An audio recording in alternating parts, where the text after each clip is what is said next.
Аха. Одоо тэгвэл яг ингээ усан гахаа ингээ тэжээя гэд ингээд бодоод шийдсэн ингээ манайхад ингээ шийдсэн байлаа гэд бид нар хамгийн түрүүнд яг юу бэлдэх хэрэгтэй вэ? Яг гэртээ одоо нөгөө кейж бэлдээ тэгээ дээрэс нь өвсийг би аяга хараад байна л да. Ийм өвс одоо хаанаасаа авдсан бол гэнтэр гэ.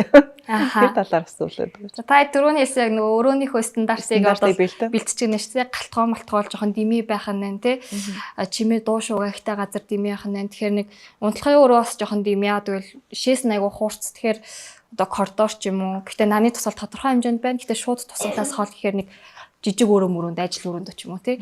Тийм өрөөндөө одоо бэлтгэх нь. Тэгээд торонд тижээж болж гин. Яг зарим тохиолдолд аквариумд бас тижээгээд байдаг. Гэхдээ аквариум бол нөгөө агаарын солилцоо муутай болохоор тэнд аюу үнэр за честнес нь нөгөө шэйк хоримтлагта тэрнээс өөрөөсөө хорчих эрсдэлтэй болтой авчиж байгаа гэсэн. Тэгэхээр уг нь бол тор илүү зохимжтой.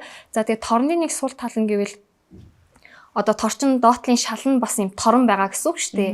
Яг тэр торон одоо төмөр дээр усан хайг 4 хөлөөрөө байхаараа арьс нь юу агаад өрөвсөд пододерматиtis гэж юм байдаг. Бүр арьс ингээ бамбайчдаг. Тийм өвчлөл үүсэх магадaltaй. Тэгэхээр тор байлаа гэж бодоход юм модон, паднус, гамбанц нэг одоо тийм тэгш гадаргуу нэмэлтээр бэлдэж өгөх шаардлагатай болчихж байгаа гэсэн.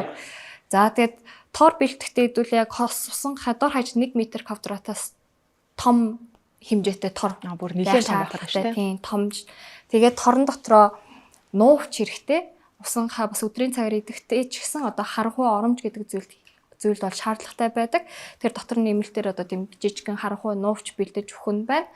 За тэгээд мэдээж хэрэг нэмэлт одоо нөгөө чимэглэл одоо шүдэн дандаа ургаж идэг болохоор одоо шүдэн эрлэж мэрж байгаа хэвээр модон тоглоомнууд тавьж өгөх нь байна. Тэгээд усны угжийг нь тавиад өгнө. За тэгээд өвсний хувьд гэвэл энэ юу н олдцох гайгүй байдаг шүү дээ. Амтны дэлгүүрүүдээр байдаг хотын захуудаар бас нөгөө малын тижэл зардаг газруудаар шуудагаар байдаг юм шиг. Зүгээр л хатаас ногоо өвс, томато өвс байгаа. Олд сайтай. Тэгээ шуудагаар нь аваад дэвсээ төгчхөр дээрээс нь хөвцөрнж болчин давхар энийг идээд явчихна гэсэн.